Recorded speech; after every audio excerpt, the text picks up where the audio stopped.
Welcome to the CX Engine Show, where we're fueling growth through CX. I'm Kenneth, Kinney, but friends call me Shark, and I'm joined by my amazing co-host, the one and only Brooke Sellas. How you doing, Brooke? Hey, everybody. All right, we're joined today with an amazing guest and legendary marketer, and CX rock star, Jay Baer, who's here to talk about his latest report, Time to Win. Brooke, what do you think about the report? Well, I love it. And, because we provide social media customer care services, I had our entire team read it and I sent it out to all of our customer care clients as well. So I thought it was great. I thought it was timely. And, it's only emphasizing what we kind of already knew. And I think, corporate America is a little bit slow to catch up here, but it sounds like from what Jay's saying in the report and what we kind of talked about in the green room before the show, that companies are starting to pay attention to response time as an important metric for CX, which makes me very excited. Yeah, well, I agree. I think one of the things that I thought was incredibly interesting is that we see a lot of these types of reports about different subjects, but it's rare that they really crystallize what it is in everyday practicality that everybody can understand and start really thinking about, which I know was one of the challenges Jay wants to make happen with a lot of businesses. So let's dive into the questions. Brooke, you got the first question. So, Jay, obviously, I know that you've been a big proponent of customer experience for a long time, but why did you decide to write the report now? Like, why was it important to you? And why did you think it was important for anybody focusing on customer experience to understand the importance of response time? Thanks, Brooke, and thanks, Shark. Great to be here. I've written 6 books, and every one of them has at least a section on speed. So this notion that responsiveness is important in business is not a new topic for the world and not a new topic for myself either. However, my observation, Brooke, was this. Coming out of the pandemic, one of the things that we all sort of were faced with and what we all kind of realized is that time is the only inelastic resource. Quite literally, time is the only thing that we all share equally. Every single one of us has 1,440 minutes a day. And it doesn't matter whether you're Elon Musk or somebody experiencing homelessness. It doesn't matter if you're an American or a Venezuelan, a grandfather, a grandson. We all have 1,440 minutes. And how we choose to use those minutes has taken on greater importance because we've realized that we're not promised anything in this life. And so all these big trends that we talk about now, whether it's quiet quitting or the great resignation or work from home or leisure travel and all these different things, they're all only one trend. The trend is that we care more about time and how we spend it than ever before. And speed has been an important ingredient in customer experience forever, since caveman times. But I will tell you now, and the report largely bears this out, that speed is now the most important element of customer experience. And I don't think that would have been true pre-pandemic. So that's why I did the research when I did. Yeah, and Jay, you've chosen to spend your minutes a lot more wisely than I have. You've gotten 6 books, Brooke's gotten 1, and I haven't gotten my first one finished. But how do you take this and really, how do marketers and team members convince management in the C-suite that the response times really matter more than ever so that they can devote the time that they need to make this actually happen? What I really worked hard on in this report, and even more so in the keynote presentations that are based on it, and maybe eventually a 7th book, is this idea that the correlation between responsiveness and revenue is unmistakable, right? Like it is clear. And I think it's safe to say that in the past, even the recent past, a lot of companies and business owners would say, well, sure, maybe we could or should be a little faster, but that's going to require additional investments in people and or process and or technology, and maybe that juice isn't worth the squeeze.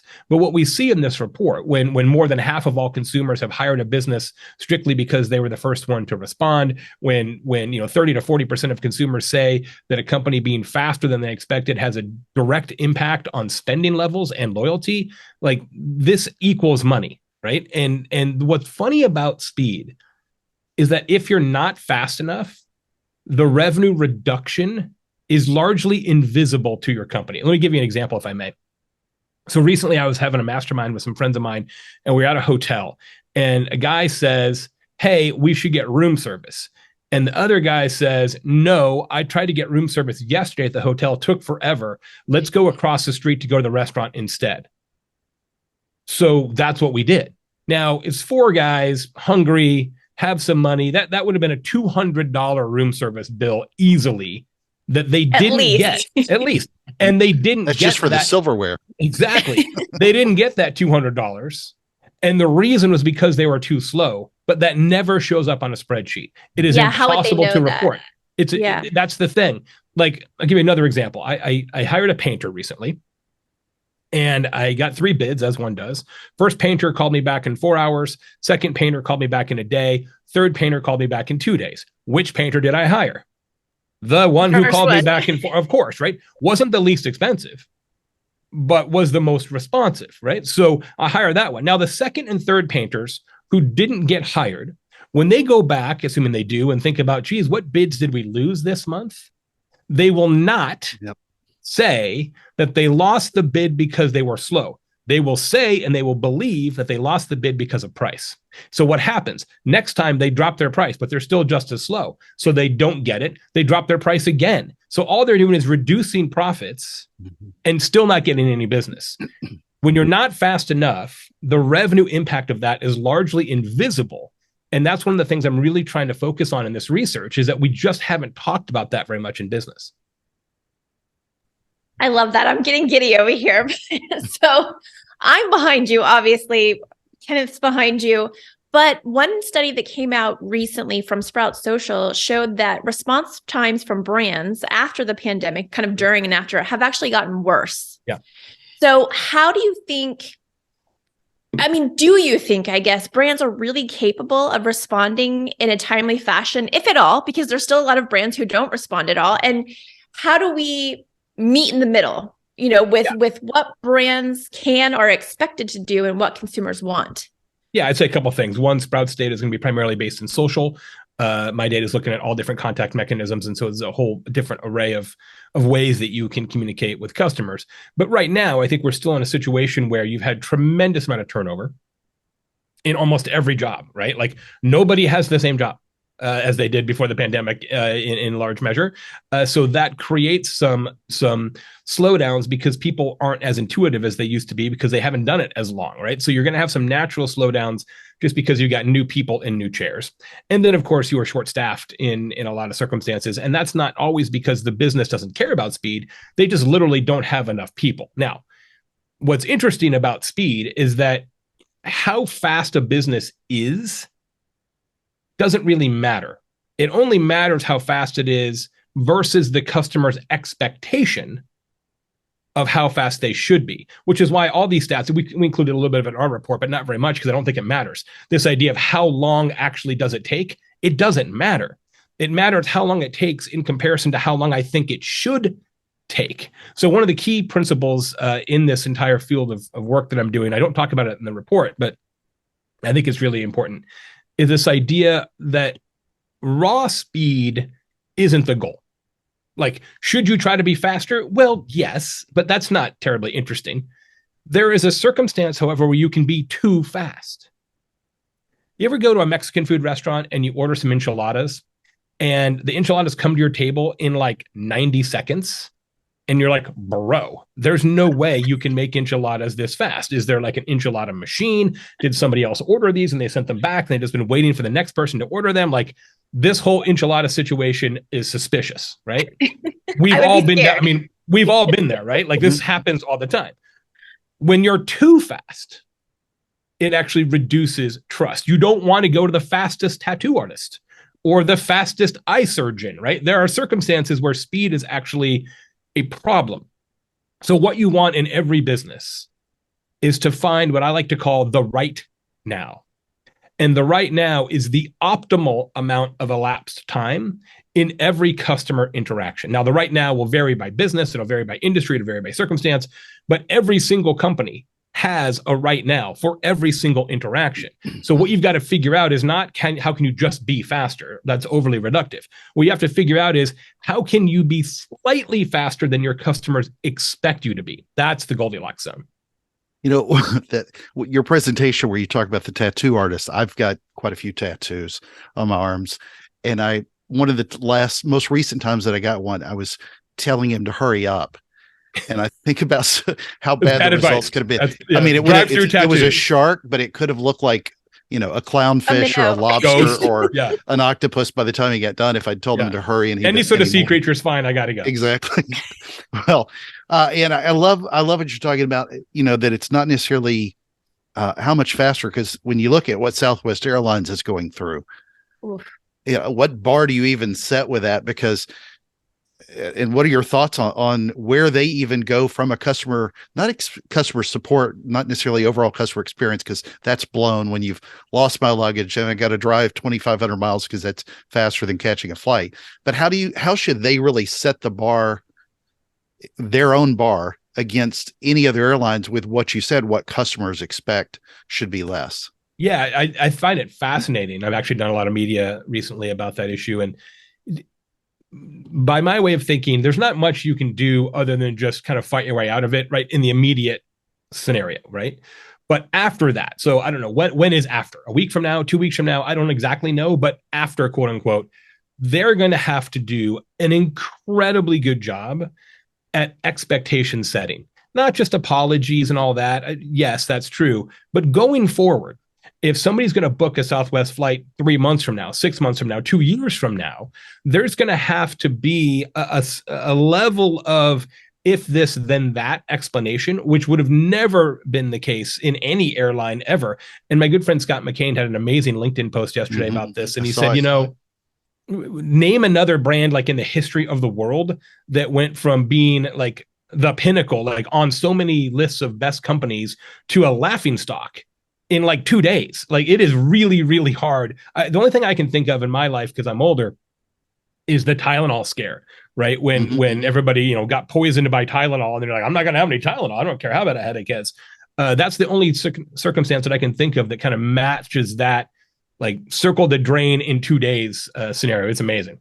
Well, I never trusted them anyway, any airline, just like the cable companies and the phone companies and everybody else. Are you the carry-on only guy? Oh, absolutely. But unless I'm doing a scuba dive, then I got to pack. Yeah, I was going to say, yeah. But the thing that really scares me the most is about a year from now, they're going to invest some money, or somebody will invest some money. An agency will invest some money and try to position them, Southwest Airlines, as the greatest customer experience. And somebody's going to get lost and fall for it. Yeah. Well, what I find really fascinating, if you read some of the coverage of this issue, a lot of what happened was just internal processes, right? So this idea of, hey, there's a pilot here and a pilot here and a pilot here and a pilot here, but we don't know where they are. And the software won't manage this many simultaneous connections. So we have to call, but obviously we only have 10 people in the scheduling department and 20,000 pilots or whatever. They just didn't have the internal processes aligned to make it work. And that is a lesson that ties directly to this report and this idea of speed. You cannot exceed your customer's need for speed if you don't have your internal handoffs dialed, right? Amen. Like this idea that, like, well, will this be faster? How? Will this get more frontline agents?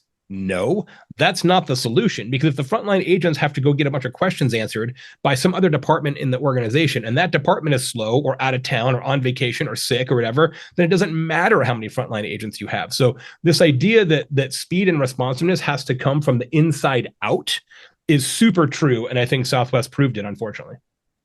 They just need to put Apple AirTags on all of the pilots and track them that way. I mean, it's not a bad idea. Planes. Yeah. Quickest solution for right now, I think, is AirTags. I love that. It's a good idea. Yeah, we need 50,000 of these now. Please send them over. They should just partner with Apple, and it could be like a whole fanfare campaign. Anyways, I digress. So let's say you figure out the right now for your brand, right? Yeah. You've worked really hard. You figured out what the right now is. How do you know that these faster or these right now response times are paying off? Like, how do you measure something like that within your program? So the best way to do it, Brooke, and I know you know this, would be to first, you have to identify how long does it take you today? Because so few businesses actually know this. If I say to people all the time, cool, all right, so how long does it take you to schedule a delivery for a customer? And what they say is, well, usually it takes that. I'm like, I didn't ask you that. I didn't ask about your collection of anecdotes. I said, how long does it actually take? Like, on average, what's the median? What's the mean? And they don't know.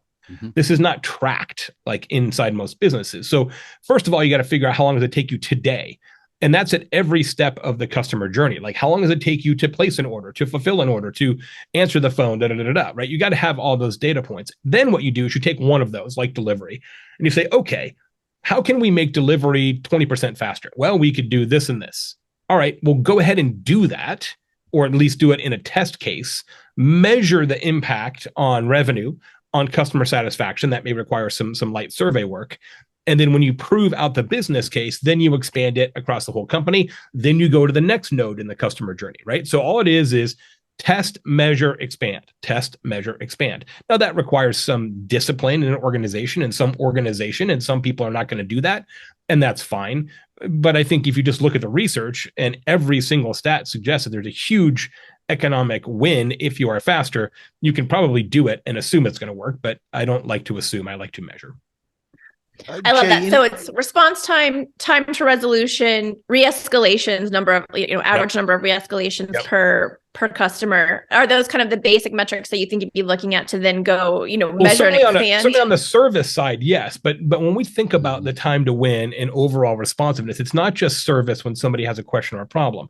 It's all the different areas. Like, how long does it take to get an estimate? Right? In the painter example, how long does it take to do a tattoo? How long does it take to set up a delivery? How long does it take to how long does it take to get invoiced, to pay an invoice, right? There's lots and lots and lots of customer interactions that have time associated with them. So of course, in a service capacity, Brooke, those are the things you would measure, but it's not just service, it's everything. So acquisition and retention needs to be looked at, and then everything in between, like when somebody buys and you deliver the product or service. I will tell you this, if you're thinking about trying to use speed as a competitive advantage, acquisition is the place to start. Mm-hmm. Because as we talked about, right, slow room service, slow painter bid, et cetera, like you will be amazed how much more money you make if you are the fastest one to respond in your industry. So that's call center response times. I would start on anything that is, how long does it take you to get money? I would start with that, right? And then do service second, especially in a down economy. Yeah. Jay, any final words of advice with response times and the customer experience, or anything that you didn't know that you uncovered about speed? Well, you've been studying this a while. One of the things that was really fascinating in the research, Shark, is this idea that Gen Z is the most patient and baby boomers are the least patient. That's not what I expected. Like, I totally thought it would be the opposite. Because Gen Z, of course, grew up with tech and they live their life in 10-second video bursts, etc. But it's not, right? Baby boomers are much less patient than other generations, maybe because they've got less time left. I'm not certain, but that was interesting to me. This idea that, we can go ahead and take a while to get back to the older customer because they're fine with it. No, it's the opposite, actually. Other thing I found fascinating is that the phone still really matters. 3 in 4 customers prefer phone as their contact mechanism when they absolutely need to get a hold of a business. And you've got companies like Frontier Airlines disconnecting their phones. I'm like, that seems wrong. Certainly, it is the exact opposite of what my research found. So that'll be interesting to see how that turns out. So there's a lot of little nuggets in this report that surprised me, even though I've been doing this for a long time. But I will close with this. Speed equals business success, especially if you can understand what your customers expect and just be a little faster than that. Now, it's not easy, and this is not going to happen fast. This is a process that requires study and implementation, and somebody in the organization needs to own this. Like, I would love to see a circumstance where other companies have a chief speed officer, right? I think that would be a really awesome sort of move forward, or a chief responsiveness officer, if you will. I think that could be really great. Somebody needs to own this process because a lot of it is internal process. That's what slows it down, is the internal sticky wickets, and somebody's got to be able to kind of clear those away. So maybe someday, Brooke, I'm putting that on you to raise the alarm for chief speed officer.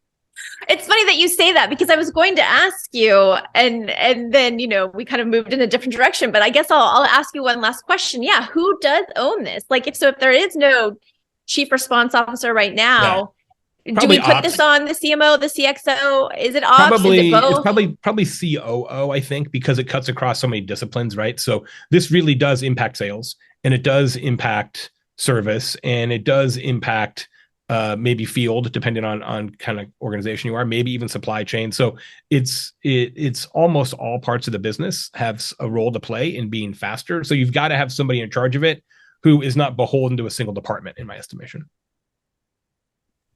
I love it. Well, Jay, thank you so much for this delightful and insightful conversation. Thanks. I'm totally behind this report. And if you're listening in and you haven't read it yet, please do, because the information within it is simply amazing. And I think it'll help your brand, just like Jay said, with both retention and acquisition. You know, one thing that I think a lot of people leave out of customer care is acquisition. And as Jay said today, this is where you start. So make sure you read his report. If you have anybody you want to nominate to be on the show, whether it's you or someone else who works in CX, please let us know. Connect with us on LinkedIn.